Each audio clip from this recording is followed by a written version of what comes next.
Hello, my name is Theodor. My name is Andras, and to help you get a perfect shot in the not so perfect lighting conditions, we've created this ultimate low light riflescopes buying guide. We will go through general features of low light riflescopes, configurations, quality of coatings and glass, reticle illumination and fields of use. So we divided all low light riflescopes into 6 different price classes. Each price class is roughly 500 euros wide. So we start at below 500 euros, then we go from 500 euros to 1000 euros, 1000 to 1500, and so on, all the way to 2500 and more. Okay, let's start with the lens diameter. So the standard lens diameter for low light riflescopes is 56 millimeters. There are some uncommon sizes also like 58 and 60, but those are rare.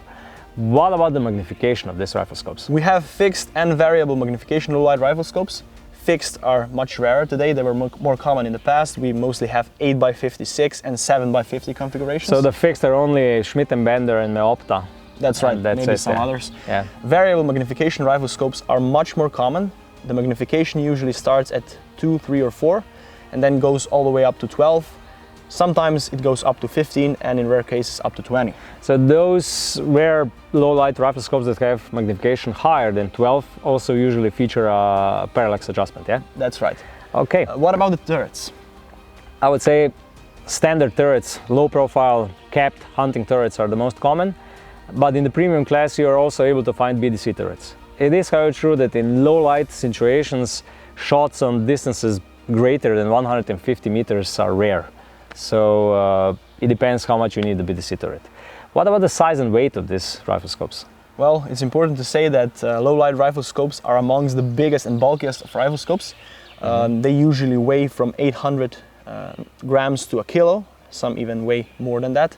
And they're all usually quite long and bulky because of the big objective lens. The only, I would say, heavier and bigger riflescopes than this are tactical long-range riflescopes. Exactly. But in the hunting segment, these are the biggest and the heaviest of riflescopes. all of them, yeah. Some of them also come with the mounting rails, yeah? They do. But the mounting rail is usually available only above 1000 euros.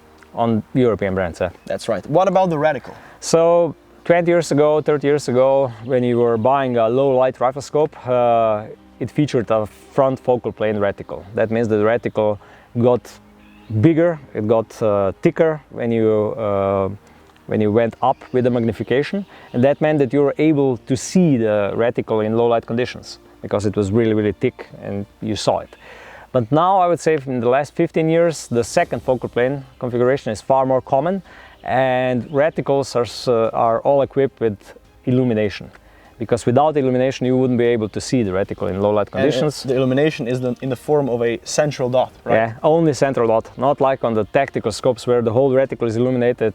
On low light riflescopes for hunting, only the central dot is illuminated, and it's really fine tunable. It needs to be, because you have to dim the illumination really to the lowest possible setting, that it doesn't emit too much light and covers everything what's behind the reticle. Because if it's too bright, you just don't see anything behind the reticle. So Andras, let's talk about common configurations. 3 to 12x56 is by far the most common configuration. The second most common, I would say, is 2.5 to 15x56. Yeah, it started with Swarovski Z6. Now Leica has it, Zeiss has it, Delta Optical has it, Leupold I think has it. Everybody now has 2.5 to 15x56. What else? 3 to 15 is also a variation of this configuration. Then we also have 2.5 to 10 and 4 to 20, which practically only Blaser has it. Yeah. What about the zoom factor? So in the past it was a golden rule that the smaller the zoom factor, the higher the light transmission rate. And this is the reason why majority of low light riflescopes had a 4x zoom. But in the recent years, with the development of new coatings and especially new glass, also riflescopes with a higher zoom ratio, even 6x or 8x zoom ratio, became equally or even brighter than the 4x zoom riflescopes. What is the impact of coatings on light transmission? Immense. Ever since they were first invented by Zeiss and until now, all the manufacturers are competing between each other who will produce a better coating. So now you have coatings with 10 and more layers of different materials, and light loss when it goes through the surface which is coated is becoming really small. So coatings are probably one of the most important things in low light riflescopes. What about the glass? Well, with the glass, the situation is similar. The better the glass, the less light is lost on the optical path to the user's eye. And around 10 years ago, the company Schott created a special type of glass, HD, that basically revolutionized the industry. So the high transmission. The high transmission glass, adding a few more percents to the line transmission rate, but it was quite revolutionary at the time. Yeah, so Zeiss produced the HD line of products at that time, and since then they're using HD glass in all of their products. And also later Schmidt and Bender and others and Blaser and so on started to use it. So it became more popular. Yeah. Let's discuss the differences in terms of low light performance between fixed magnification riflescopes and variable magnification riflescopes. So in fixed magnification riflescopes, there are fewer components, fewer glass components inside. So in theory, at least, less light is lost on the optical path to the user's eye. But we found out something less else, reflections, right? yeah. Less reflections, that's right. Yeah, but we found that new, really modern and premium variable magnification riflescopes do have an upper hand now. Because honestly speaking, they are normally more usable because you can change the magnification, but they're also brighter. So the new coatings and the new types of glass gives them an edge compared to the older fixed magnification riflescopes, yeah? Low light riflescopes are, of course, designed to be used in low light situations.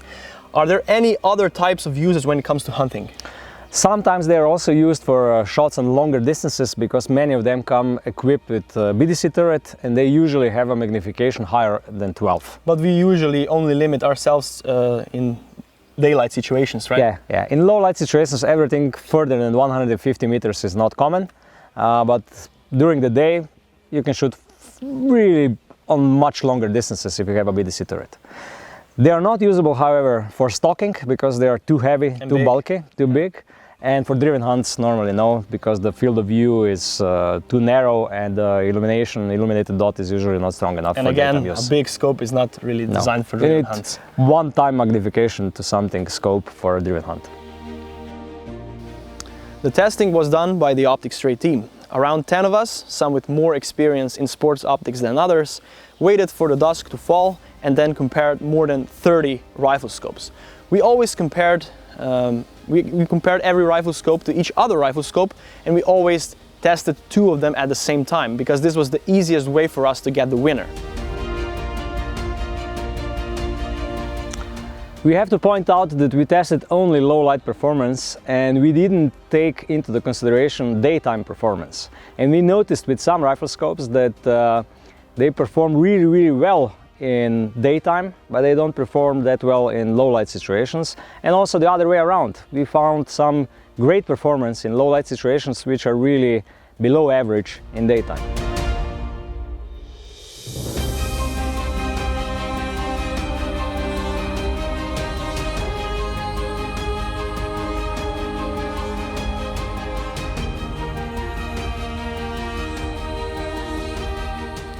What are the general features of low light riflescopes priced below 500 euros? Okay, so zoom factor of 4. They don't feature bigger zoom factors and they usually come with a warranty of 2 years. Rare exceptions 5 years, even more rare 10 years. What about the parallax setting and the illumination system? These scopes usually have a max magnification of 12 times, so they have a fixed parallax adjustment at 100 meters.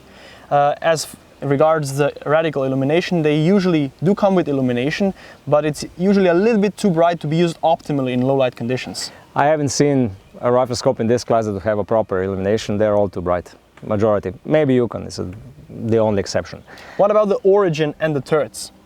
The turrets, they're all low profile capped hunting turrets. There are no BDC turrets in this class, and they are mostly, majority of them are made in China. There are a few exceptions. There are a few South Korean riflescopes.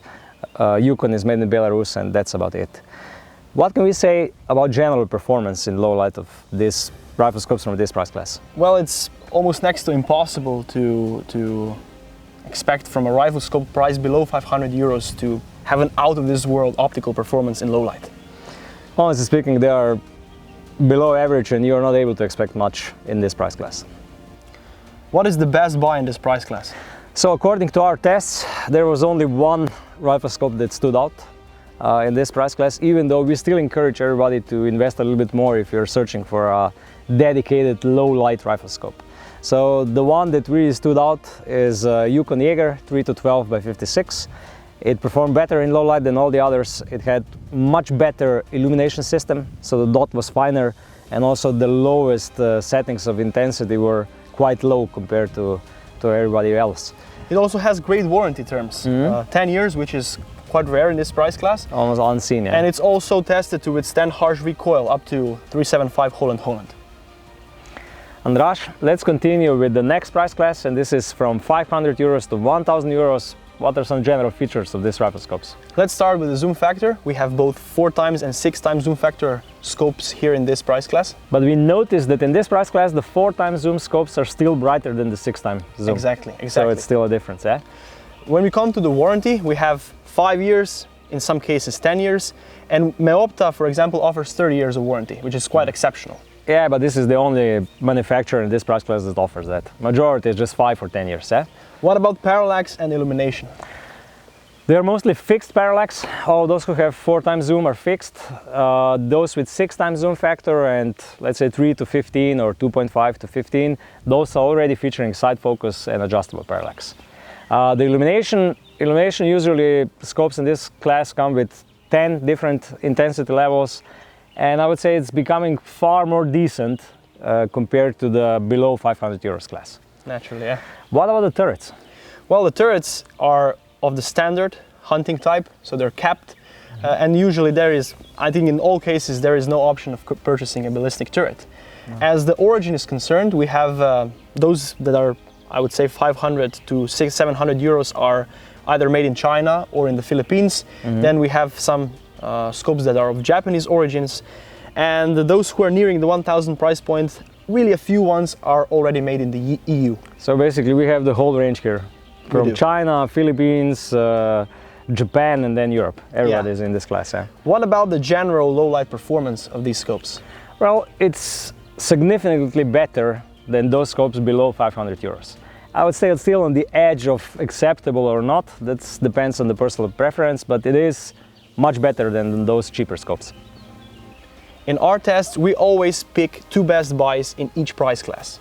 Yeah, so in this price class, the Meopta Meostar R1 3-12 by 56 was the absolute winner in low light performance, even though when we looked at it during daytime, it didn't stand out.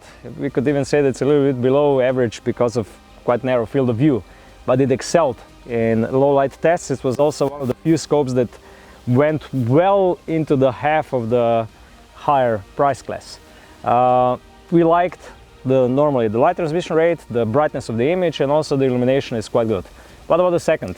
Well, the second place goes to Delta Optical Titanium HD 2.5 to 10 by 56. In overall, we would say it's a great scope. It provides decent image sharpness and image quality in general. Then it also provides us with great build quality, and the price performance ratio is also great. Yeah.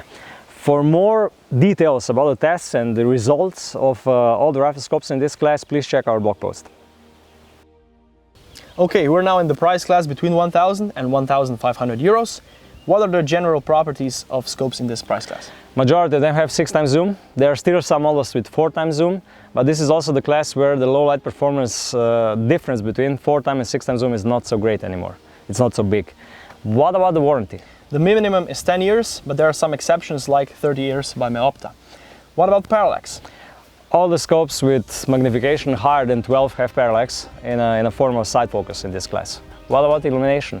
Well, the illumination is better than with the previous price class, but some scopes nearing the 1500 euros price point already have an optical fiber reticle system.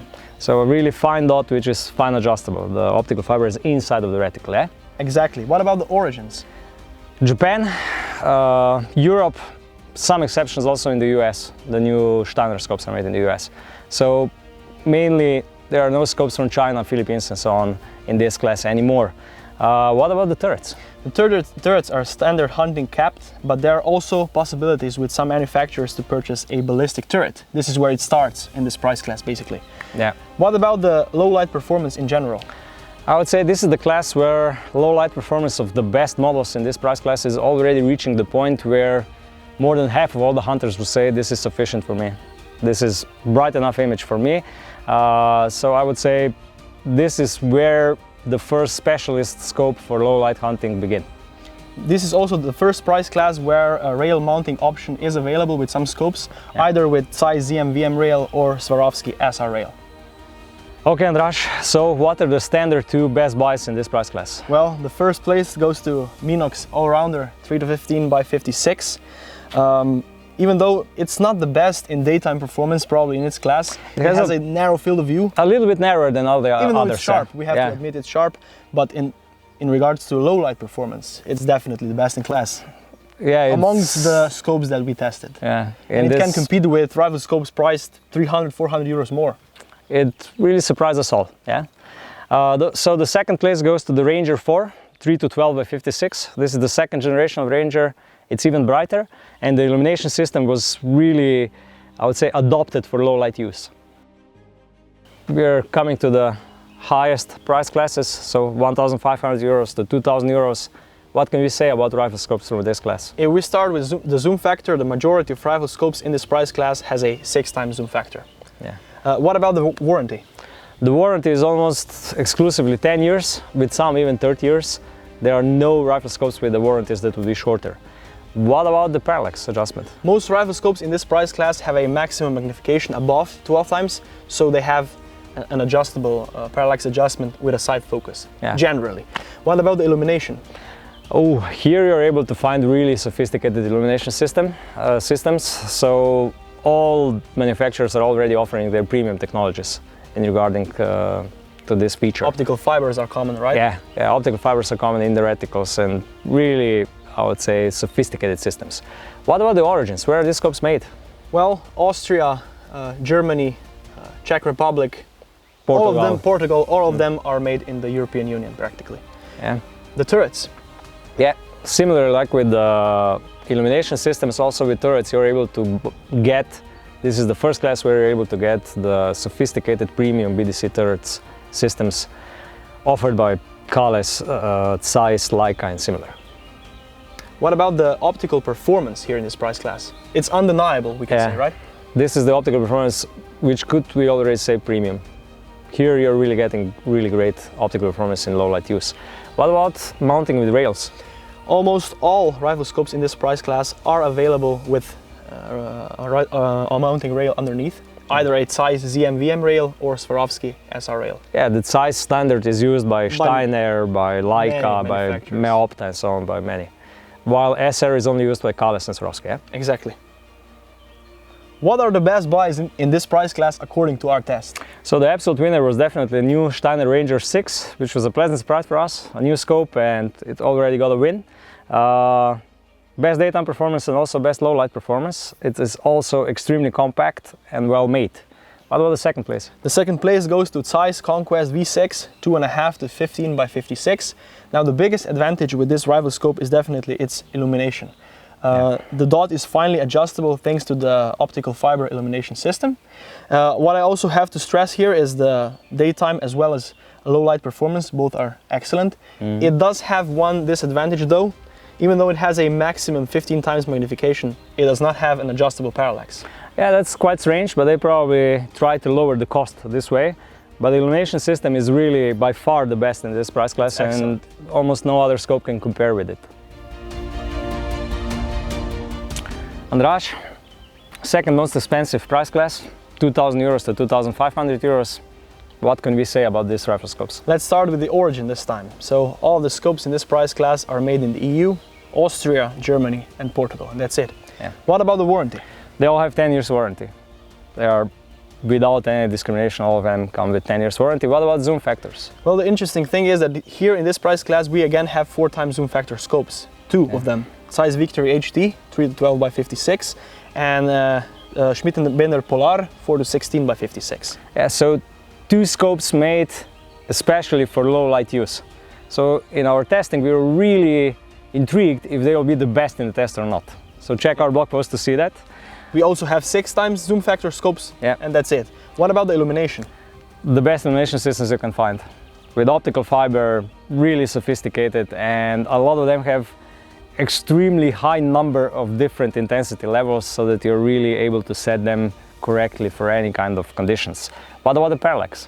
Well, with certain scopes that have max 12 times magnification, like Zeiss Victory HD, the parallax is fixed at 100 meters, but with those that have magnification higher than 12 times, there is side focus, so the parallax is adjustable. So basically, all of the scopes that need adjustable parallax have it. Exactly. What about the turrets?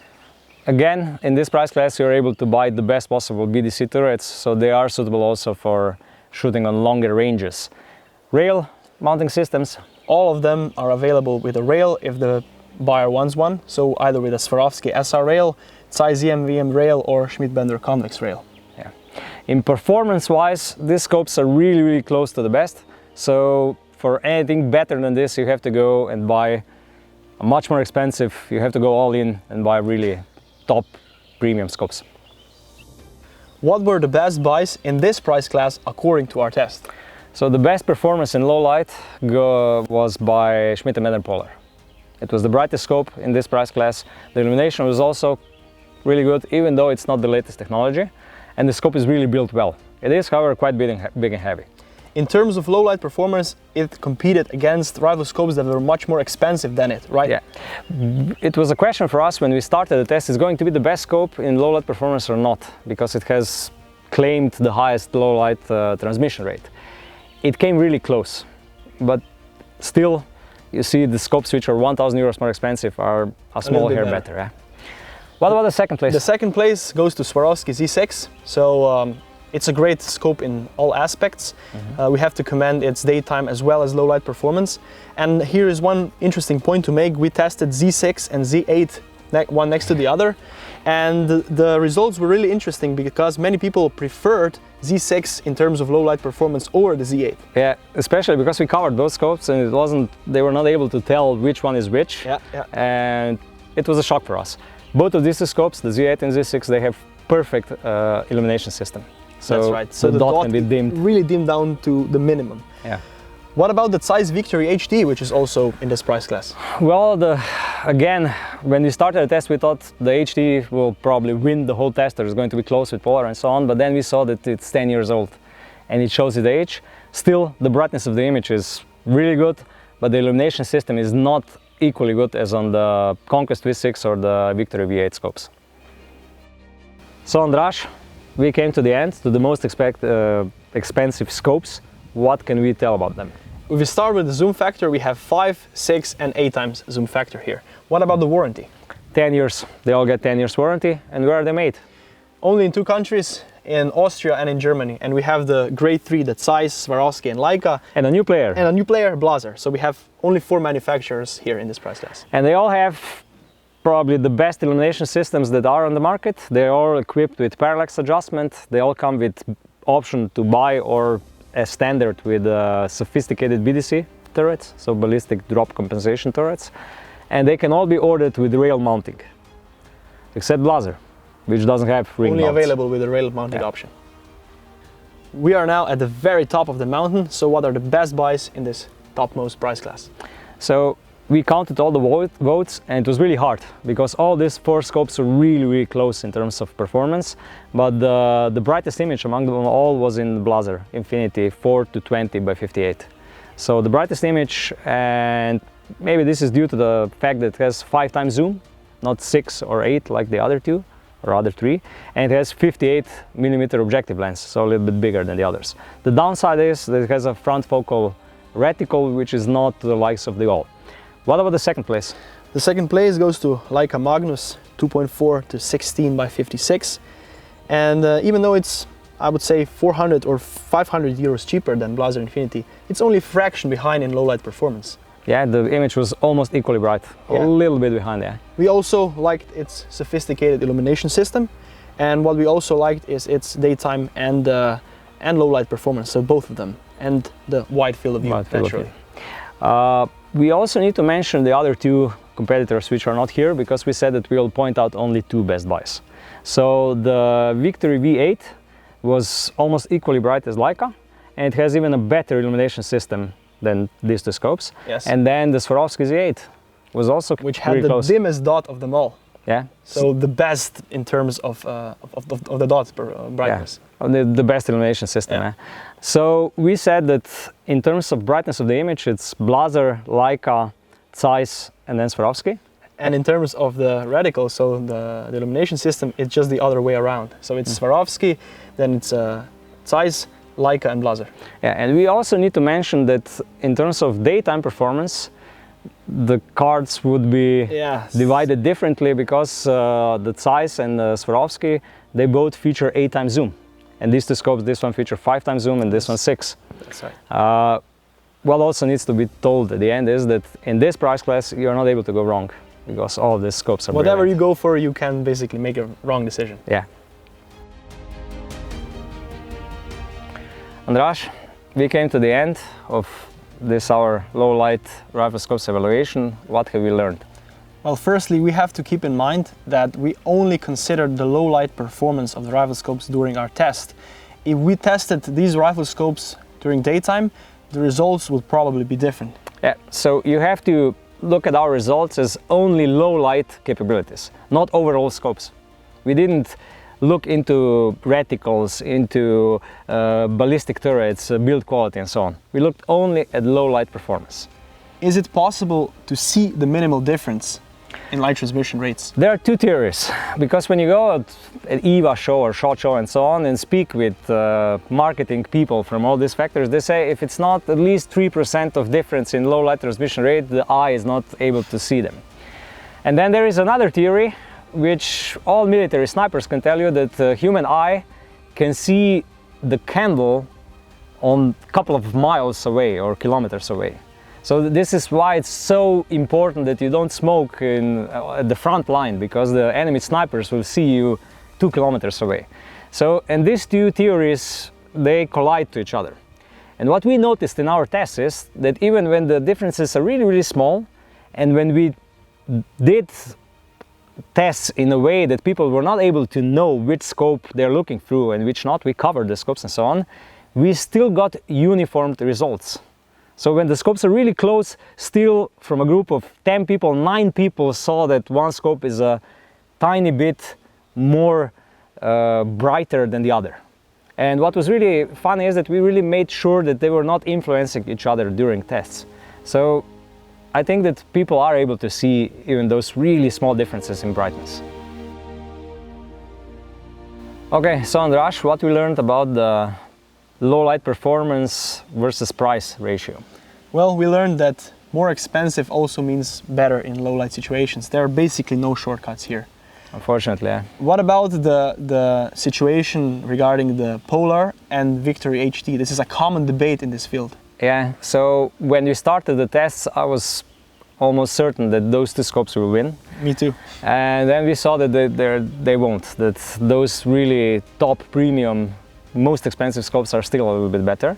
And what we also showed is that the HD is quite old, and especially in the illuminated system. Yeah, the illumination is quite bright. Yeah, so we saw that Zeiss made quite a few advances in this field in the last 10 years since the HD came out. What we also noticed is that there was not really a lot of cross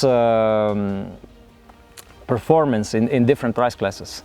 We saw that Meopta R1 came into the next class in terms of low light performance. Perhaps 300, 400 euros upwards. And Polar also came a little bit higher, not at the top, but it came close to the top, yeah. Okay, let's sum up. What are our final thoughts on this? Okay, to have a really good low light performance, you need 2 factors. You need a really bright image, so a high light transmission rate, and you really need a sophisticated illumination system in the reticle. So you need both. It doesn't go one without another. What about in terms of investment? Well, investment pays off. The more you pay, the better low light performance you can expect. Yeah, we saw the increase of low light performance in each price class, yeah?